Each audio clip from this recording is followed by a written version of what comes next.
Part 2. The Room. It was a cheap rooming house in Shoreditch. There was a policeman at the front door. Lestrade greeted him by name and made to usher us in, and I was ready to enter, but my friend squatted on the doorstep and pulled a magnifying glass from his coat pocket. He examined the mud on the wrought iron boot scraper, prodding at it with his forefinger. Only when he was satisfied would he let us go inside. We walked upstairs. The door in which the crime had been committed was obvious. It was flanked by two burly constables. Lestrade nodded to the men, and they stood aside. We walked in. I am not, as I said, a writer by profession, and I hesitate to describe that place, knowing that my words cannot do it justice. Still, I have begun this narrative, and I fear I must continue. A murder had been committed in that little bedsit. The body, what was left of it, was still there, on the floor. I saw it, but, at first, somehow, I did not see it. What I saw instead was what had been sprayed and gushed from the throat and chest of the victim. In color it ranged from bile green to grass green. It soaked into the threadbare carpet and spattered on the wallpaper. I imagined it for one moment the world had become some hellish artist who had decided to create a study in emerald. After what seemed like 100 years, I looked down at the body, opened like a rabbit on a butcher's slab, and tried to make sense of what I saw. I removed my hat, and my friend did the same.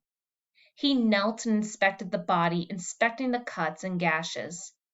Then he pulled out his magnifying glass and walked over to the wall, examining the gouts of drying ichor. "We've already done that," said Inspector Lestrade. "Indeed," said my friend. "Then what did you make of this, then? I do believe it is a word." Lestrade walked to the place my friend was standing and looked up. There was a word, written in capitals and green blood on the faded yellow wallpaper, some little way above Lestrade's head. "Rach," said Lestrade, spelling it out. Obviously he was going to write Rachel, but he was interrupted. "So we must look for a woman." My friend said nothing. He walked back to the corpse and picked up its hands, one after the other. The fingertips were clean of ichor. "I think we have established that the word was written not by His Royal Highness." "What the devil makes you say—" "My dear Lestrade, give me some credit for having a brain. The corpse is obviously not that of a man. The color of his blood, the number of limbs, the eyes, the position of his face, all of these things bespeak the blood of royal. While I cannot say which royal line, I would hazard that he is an heir, perhaps, no, second to the throne, in one of the German principalities." "That is amazing." Lestrade hesitated. Then he said, "This is Prince Franz Drago of Bohemia. He was here in Albion as a guest of Her Majesty Victoria. Here for a holiday and change of air. For the theatres. For the whores and the gaming tables, you mean?" "If you say so." Lestrade looked put out. "Anyway, you've given us a fine lead with this Rachel woman, although I don't doubt that we would have found her on our own." "Doubtless," said my friend. He inspected the room further, commenting acidly several times that the police with their boots had obscured footprints and moved things that might have been of use to anyone attempting to reconstruct the events of the previous night. Still, he seemed interested in a small patch of mud he found behind the door. Beside the fireplace he found what appeared to be some ash or dirt. "Did you see this?" he asked Lestrade. "Her Majesty's police," replied Lestrade, "tend not to be excited by ash in a fireplace. It's where ash tends to be found." He chuckled at that. My friend took a pinch of ash and rubbed between his fingers and sniffed the remains.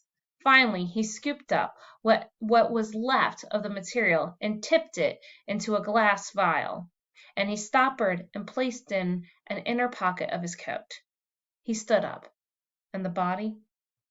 Lestrade said, "The palace will send their own people." My friend nodded at me, and together we walked to the door. My friend sighed. Inspector, your quest for Miss Rachel may prove fruitless. Among other things, Rach is a German word.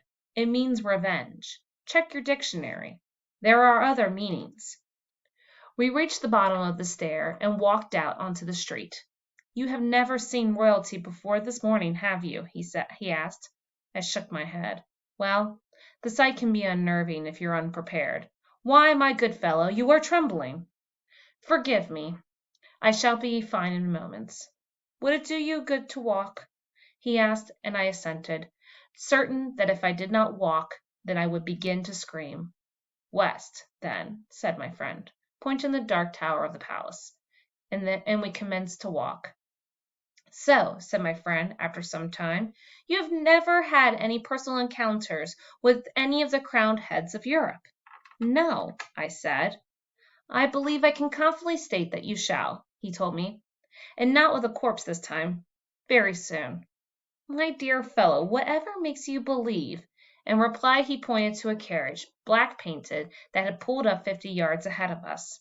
A man in black, top hat, and greatcoat stood by the door, holding it open, waiting silently. A coat of arms, familiar to every child in Albion, was painted in gold upon the carriage door. There are invitations one does not refuse, said my friend. He doffed his own hat to the footman, and I do believe that he was smiling as he climbed into the box-like space, and relaxed back into the soft leathery cushions. When I attempted to speak with him during the journey to the palace, he placed his finger over his lips. Then he closed his eyes and seemed sunk deep in thought. I, for my part, tried to remember what I knew of German royalty. But apart from the Queen's consort, Prince Albert being German, I knew little enough. I put a hand in my pocket, pulled out a handful of coins, brown and silver, black and copper green. I stared at the portrait stamped on each of them of our Queen, and felt both patriotic pride and stark dread. I told myself I had been at once a military man, and a stranger to fear, and I could remember a time when this had been the plain truth. For the moment, I remembered, at a time when I had been a crack shot, even I like to think, something of a marksman, but my right hand shook as if it were palsied, and the coins jingled and chinked, and I felt only regret.